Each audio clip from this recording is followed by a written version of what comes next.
Hello, everybody. Welcome to our first online session.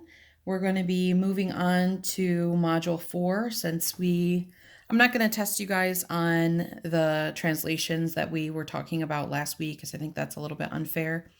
But I will come and circle back to that and give you guys some probably some flashback Friday questions and make sure that you guys are still understanding how that all works and what that looks like. Today, this lesson is going to focus on kind of 3 different topics, but they all go together. One of them, the first one, is greatest common factor. Now, you guys probably, when you think about greatest common factor, think about, say I've got a number like 36. The factors of 36, well, I can multiply 1 and 36, 2 and 18, 3 and 12, 4 and 9, and nothing else works. Right? And if I also think about something like the number 12, then I have 1 and 12, 2 and 6, 3 and 4. Now notice there are some factors that they have in common. I got 1, 2, 3, 4. And then the next one that they have, oh, you know what? I guess I missed one, 6 and 6. They've got 6 in common. And they've got 12 in common. The greatest number that they have in common is 12. That number is the greatest common factor. Now, we can also use the greatest common factor when it comes to things like binomials or trinomials. Remember that monomial means one term. Binomial means 2 terms. Trinomial means 3 terms. And anything more than that is just called a polynomial. So what we're going to be working on first, and hopefully this is kind of centered in your screen. Looks a little bit better. We'll work on that. Is taking a look at these 2 terms. 2 terms, binomial. If I think about breaking this down, I've got 10ab. Well, 10ab is really kind of like, oh, you know what? I'm going to use the marker so you guys can see that a little bit better. 10 is really like 2 times 5. And then I've got times a times b. And then on the second term, I've got just 5 and a. And I notice that each of these has a 5 in it, and each of these has an a in it. So the thing that they have in common is 5a. When I factor out the greatest common factor, I'm going to take not only the number, the highest number that they have in common, but also the letter that they have in common, and as many of them as I can pull out as possible. So this would be the same as saying 5a, and then what's left over? What's left over is 2b. I'm going to leave this plus sign. And there's nothing left here because it's kind of like I took this and I divided by 5a and these canceled. And then I took this and I divided by 5a and these canceled. And when I do that, I'm left with 1. What this ends up being is kind of like reverse distribution. If I was to redistribute these to each of these terms, I should end up with this first thing. And if I didn't do it correctly, then you wouldn't end up with that. Okay. So if I look at the second one, now this time I have 3 terms. I'm talking about a trinomial, and I'm looking for the number that I can divide each of these by and the biggest number possible. So 3, 9, and 12, each of these has 3 in common. So I would divide each of these by 3. Each of these, well, this has a g to the third, this has a g to the second, and this one doesn't have a g at all. So I can't pull it from each of the terms. And since I can't pull it from each of the terms, I'm going to leave that alone. But each of these also has an h. And since each of them has 1, I can pull 1h from each of these. So what that leaves me is if I divide each of these by 3h or pull that out, what I'm left with is these cancel, the h's cancel, and I would have g to the third. I'm going to leave this sign. 9 divided by 3 is 3, and notice if I've redistributed it, 3 times 3 is 9, so that works. These h's would cancel, and I would have g to the second. And then I'm going to leave that plus sign. 12 divided by 3 is 4, and these h's would cancel. And if I was to go back and redistribute this to each of these things, I should end up with my original trinomial. Okay, so like I said, this is kind of like reverse distribution. If I take out the thing that they have in common, the greatest common factor, what is left over? And if I redistribute, I should get the first thing. Okay, taking a look at number 3, again, we've got a trinomial, 3 terms. I'm looking for the largest number that divides all 3, and again, it looks like 3 is going to be our culprit. And it gets to a point where you don't really need these division things. Right now, as we're just approaching this, it's a good idea just because it's a visual for you, like to take those things out, but eventually you'll be able to do that without it. So now I'm looking at the variables. This has an x squared, this has an x, no x here. So I'm going to leave the x's alone.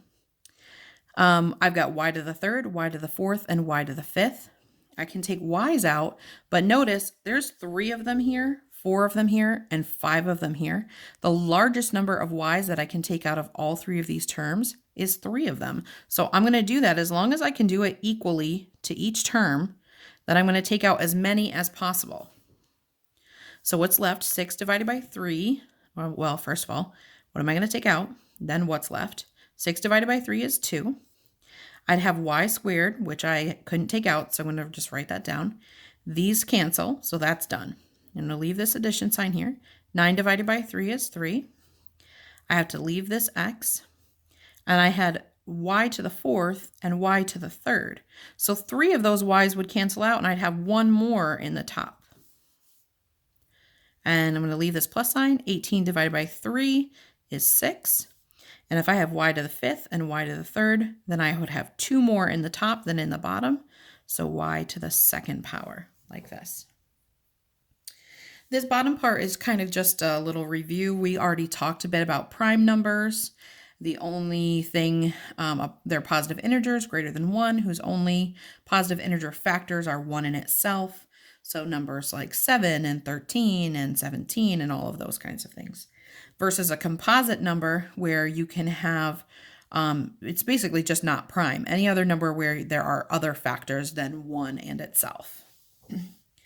So we're going to move forward with this.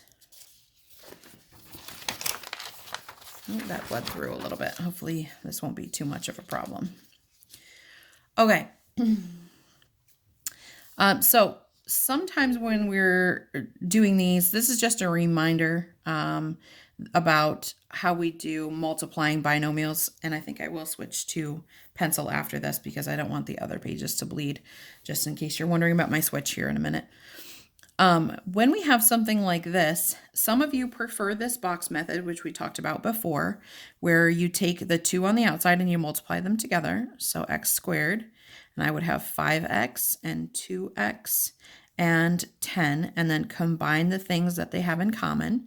So writing it in standard form, this x squared comes first, plus 7x, because both of those were positive, and this is also positive, so plus 10. And this would be the product of multiplying these 2 things together.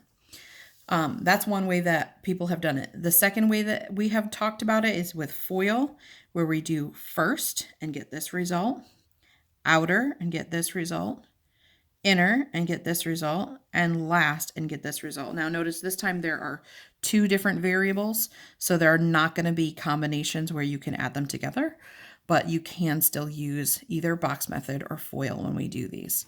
And the reason that this is mentioning this is because we're going to get into kind of reverse of the box method as well. But let's talk about this first.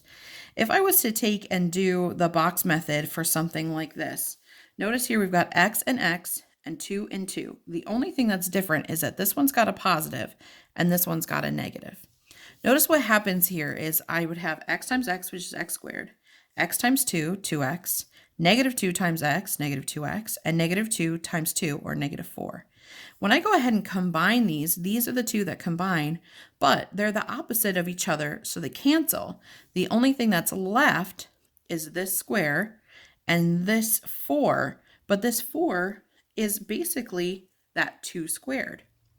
So when you're looking at questions like this, what's going to happen is whenever you have something in the form of like x plus a and x minus a, the result when you multiply is going to be something like x squared minus whatever this number is squared. Okay. You would get the same thing by using basically FOIL, which is what they're showing here. Yeah, they're actually showing you double distribution. If I was to do x times x, that would be this, x times -2, 2 times x, 2 times -2. And then here they put just wrote out what all of those multiplications were, and then canceled out these two to get this last thing. They're just showing you another way of doing this, not FOIL and not box method, but double distribution, which we talked about briefly.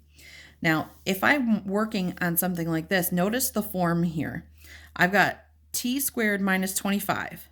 Well, if I looked at what I just did, t squared is just t times t, and 25 is just 5 times 5.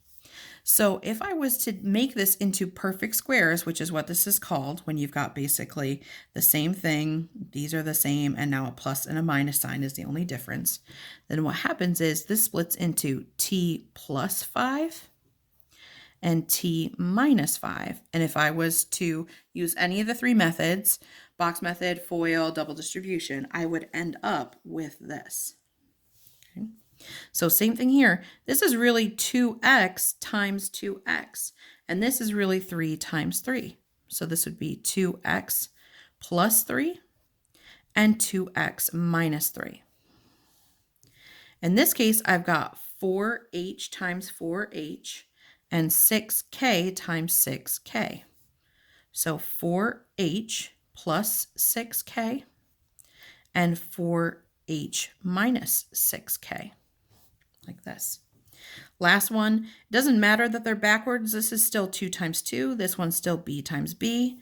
So I would have 2 plus b and 2 minus b. It's totally fine that they're backwards. You can still use this setup. Okay. Moving on. Got two more of this type. So I've got x to the 4th. Now x to the 4th would be x squared times x squared. And again, 4 is just 2 times 2. So this would be x squared plus 2 and x squared minus 2.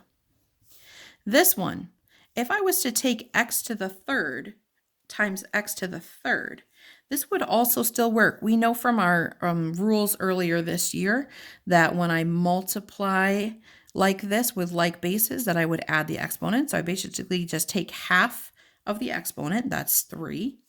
And then this would be 5 times 5. So I would have x to the 3rd plus 5 and x to the 3rd minus 5, like this. Okay. So if I have something like this in factored form, it would be a plus b and a minus b. That's just the general form that we've been working with. So I'm going to ask that you guys pause here, please, and try 5, 6, and 7. Once you've tried those, move forward and see if your answers match the correct answers. All right, so if you looked at these, if it's differences of squares, what number makes 9y squared? Well, that's 3y times 3y. And 100z squared would be 10z times 10z. So I would have 3y plus 10z and 3y minus 10z. This one, if I split this in half, it would be a squared times a squared and b to the 3rd times b to the 3rd. So a squared plus b to the 3rd and a squared minus b to the 3rd. Now, in this one, if I split this one in half, I would have r to the 2nd times r to the 2nd and 4s squared times 4s squared. When I do this, I would have r squared plus 4s squared and r squared minus 4s squared. But notice it said this one will factor twice. That's because this would factor again. I would leave this first one alone because that plus sign, I can't factor it again. I'm just going to leave it. But this is the same as r times r, and this one is the same as 2s times 2s. So this would be r plus 2s and r minus 2s, like that.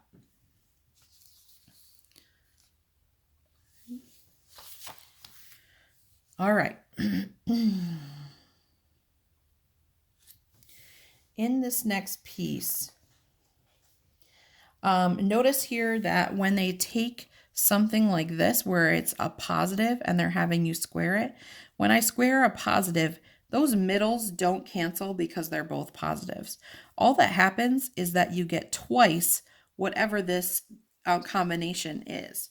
So when I look at something like letter A, if I was to write this out, I would have A plus B times A plus B. We know that that would be A times A squared, A times B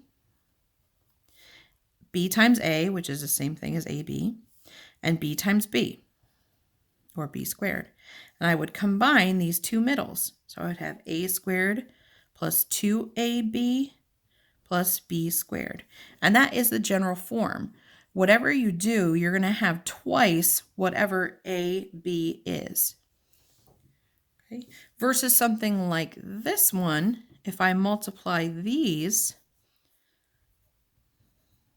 I would have A times A, or A squared, A times negative B, so minus AB, negative B times A, again, negative AB, and negative B times negative B, which would be a positive B squared. So notice when these were positive, all of these stayed positive. But this time when I combine these, this will be negative 2 AB, and this one will be positive B. So if these are the same and you've got a negative in the middle, then this is negative, but this becomes positive. Okay, so if I'm looking at something like this one, this is going to follow this form, right? In the end, I'm going to end up with A squared plus twice 6 and A. Well, that would be 12A. And at the end, plus B squared, so plus 6 squared, which is 36. This one is more like this. I'm going to start with squaring that first term, which would be 25.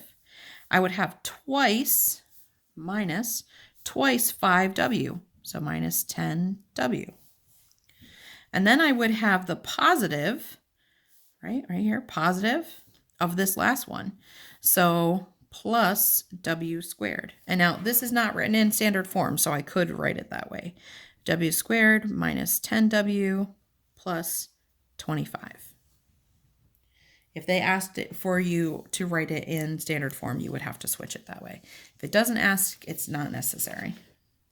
All right, the last part of this, which I do not want to attach here, is some homework questions. If you would like to try those, you can. And then I will post those answers if you want to just check and make sure that you're doing it correctly. I'm going to be posting again soon. Be on the lookout for more videos and keep an eye on your schedule for this week. Do a little bit of it at a time. And if you have any questions, I'm going to talk a little bit or post a little bit tomorrow about the best ways to get help throughout this week. So hopefully you guys are doing well and staying safe, and we'll talk soon. Bye.